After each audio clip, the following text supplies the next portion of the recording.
Depth of field is the measurement, the distance between the first and the last object that are in focus. That is to say, it is the field, the space that is in focus in an image. So let's say that I'm sitting here where I'm sitting right now, and you are viewing me from your position behind the camera, presumably.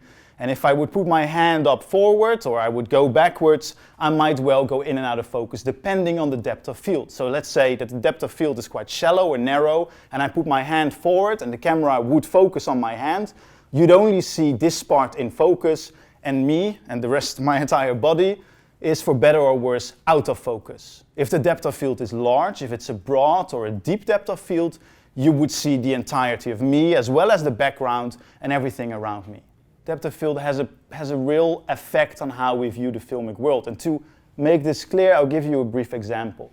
The opening scene of Pleasantville, the Gary Ross film, starts with Tobey Maguire, who is the key character in this film, talking to a girl. We have a close-up with a shallow depth of field of Tobey Maguire. Then we cut to a close-up, medium close-up of a girl, also shallow depth of field. That is to say, both Tobey Maguire and the nameless girl, we see them, we see their faces, but the background is blurred out. The depth of field is only focused on their faces. That is the single layer that is in focus, and everything else is out of focus. And then we cut back and forth, and he makes a joke, and she laughs, and he says this, and she's responding, or so we are led to believe. Because what the film then does is that it cuts out, and we have a wide-angle long shot in deep focus, where we see him on one side of the schoolyard and the girl on the other side of the schoolyard. And so depth of field here works in a very particular way. Because of the shallow depth of field, in combination with here the close-up, we think that one particular scenario is playing out in one particular universe, in which space between those two people is like this, they are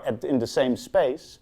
But then when the shot zooms out and the depth of field is made larger, that is to say, we understand the relation of their bodies to the space that they are in, we understand that a very different type of scenario and a very different type of world has in fact played out. That is to say, depth of field as a stylistic means has a bearing on the nature of the fictional universe that we're watching unfold.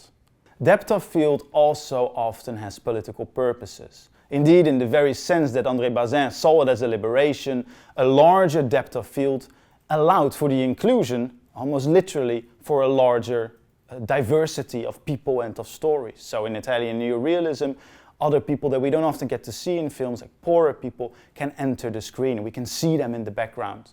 Or indeed stories that are not central to the narrative, but might have unfolded or tell us something more about the nature of the universe that we find ourselves in, can briefly be seen for us to unfold.